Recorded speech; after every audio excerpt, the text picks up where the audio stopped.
Mr. Wong from Wong News.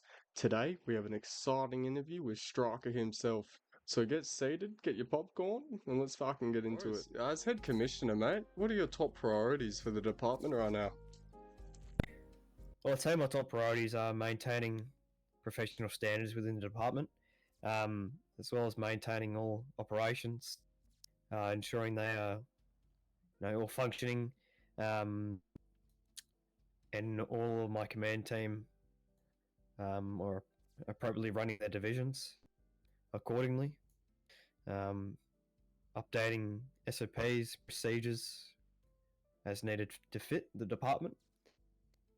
Pretty much just the head or the brains of the department, ensuring it runs effectively and smoothly. Yeah, okay. Yeah, it sounds good. I like that. Yeah, no, you seem like the top bloke for the role, to be honest, mate. It's great. Thanks, mate. All right, next one. There's been a noticeable low activity in the police department lately, and I'm just wondering what would be contributing to that drop, and are there any plans in motion to bring those numbers back up? Well, obviously, there's been a decline in activity due to um, possibly low motivation, um, officers wanting to do other things, other jobs. They're either busy with personal lives. It depends on a multiple factors. There's a major scale of why um, the activity has been low, but there's no definite answer of what it is. But it could be a number of reasons. Do you have any plans to bring back the motion of these numbers? It's very hard to bring back activity. All I can sort of do, all I can say is that um, the procedures may change. There may be more officer incentives, um, a ranking structure, but it's very hard to bring something back once it's going, fading away. Um, but we'll Yeah, of see in the course. upcoming days or so. Okay, okay. Yeah, no worries. Yeah, beautiful.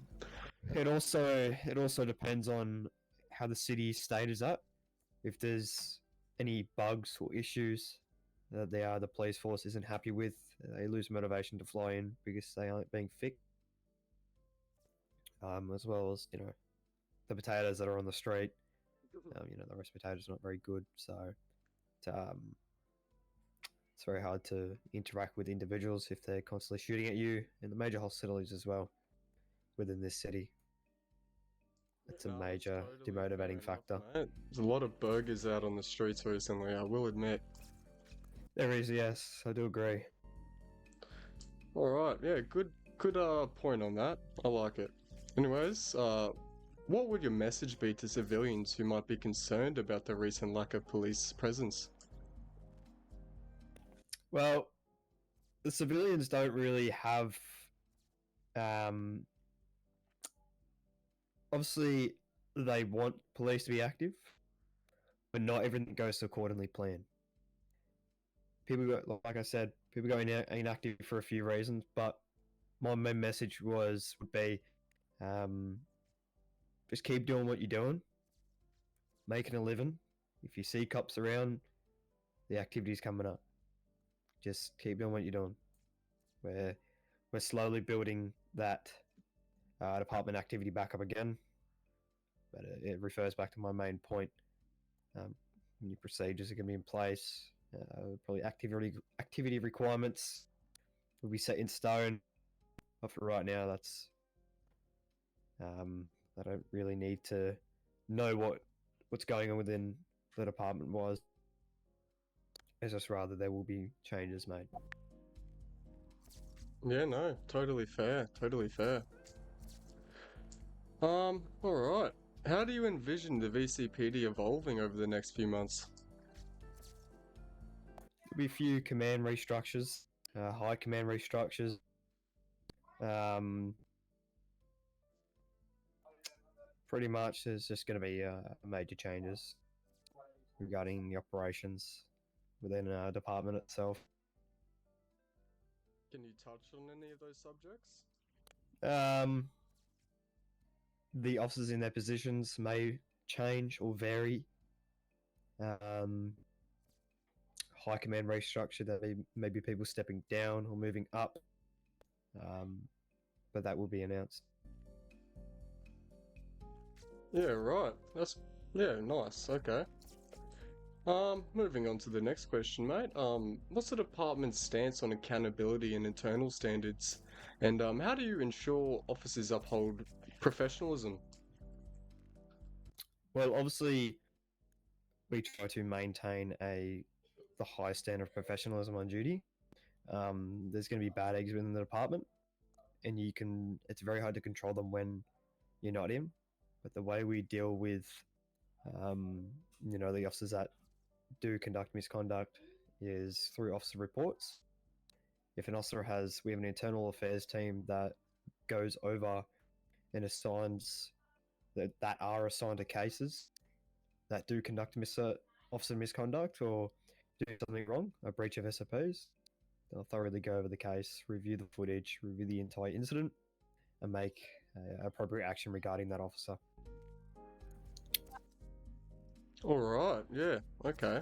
Yeah, sweet, 'cause I haven't seen much corruption recently, and it's good to see, honestly. It's really good to see. It's quite a shame when you're on the streets doing your own thing, making a living, then all of a sudden, say a corrupt police officer just decides to ruin your day. Of course, now, I don't want to say too much regarding officers that have been corrupt, but there's been quite a number.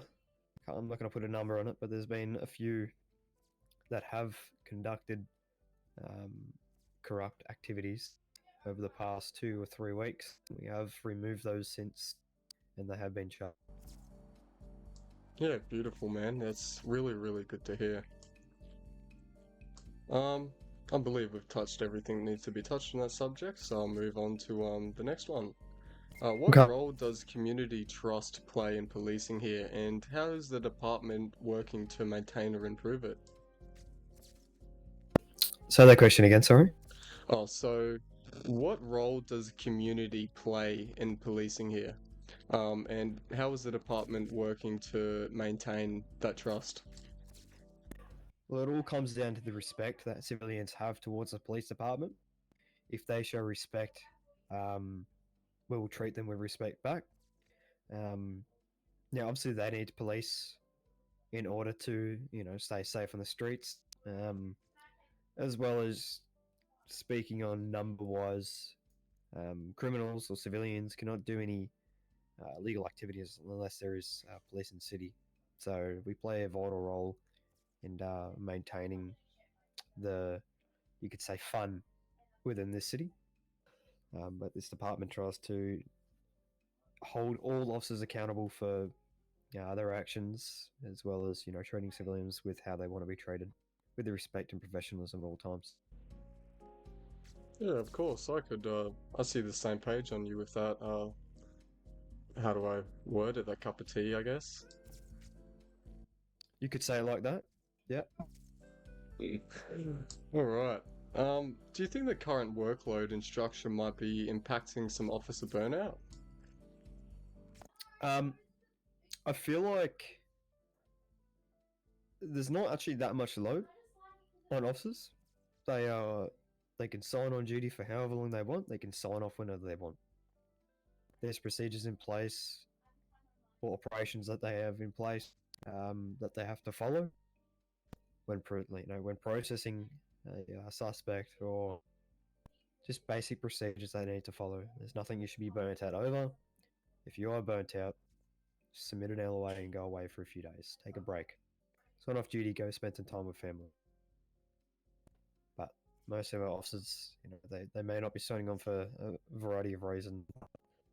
Burning out is the number one major factor within a department's inactivity, because there might be lack of incentives, there might be lack of things to do. They're sick of how they're treated. They're not treated with respect. But there's multiple factors that could come into play regarding why officers are burning out. And not completely understandable. It's never just one thing. It's a wide variety. It's a spectrum, I guess you could say. Exactly right. Yeah. All right. And what would you say to any civilians who are wanting to join the VCPD? And what are the steps going forward in that process? If civilians want to apply for it, go for it. If they have experience or are interested in joining the VCPD, I highly recommend it. It's a well-paying job. It's a government official job. The superannuation is 17.5%, or 17.4%, I believe.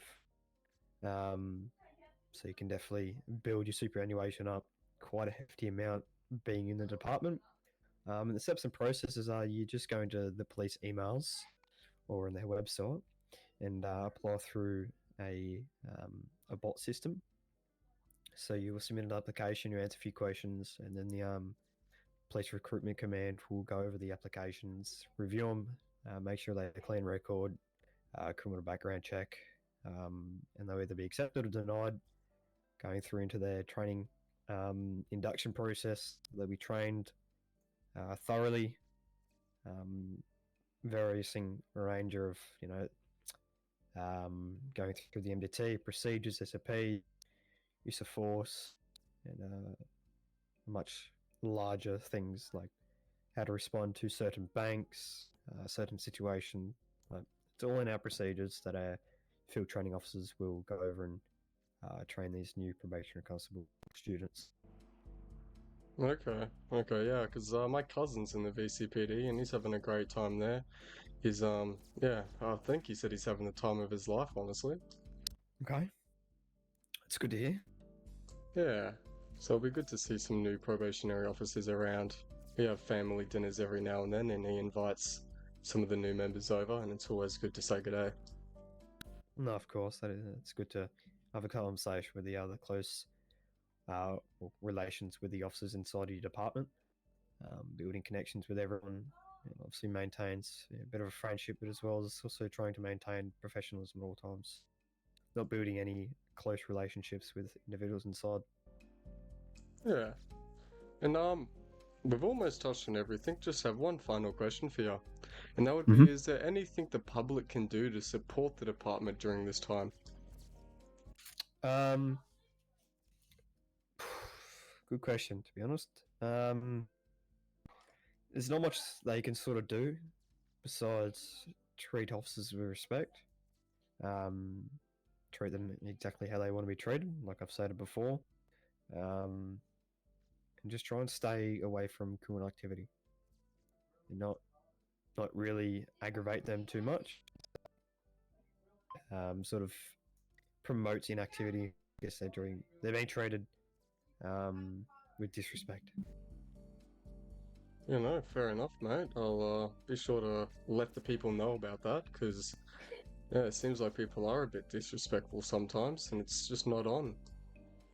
Of course, there's obviously going to be bad eggs within the department, but there's also going to be good eggs. It's just sort of maintaining, sort of finding the balance, even playing field regarding civilians and officers, and picking out the good eggs instead of the bad eggs. I'd rather have quality over quantity. Oh, 100%, mate. I would nothing but agree with you there. Yeah, Alright, of is there course. anything additionally you'd like to add or ask yourself, or, anything on those means? Um, who have you interviewed prior? Me. I've interviewed an old officer called Johnny Black, if you remember him, Mm-hmm. and Nikolai Johnson. Yep. You know Nikolai? Yeah. And you're my third interviewee, Okay. but we got a few more lined up with some potential gang members, so it'll be good to see their aspect or viewpoints on life. Yeah, See no, what got that's them into true. that lifestyle.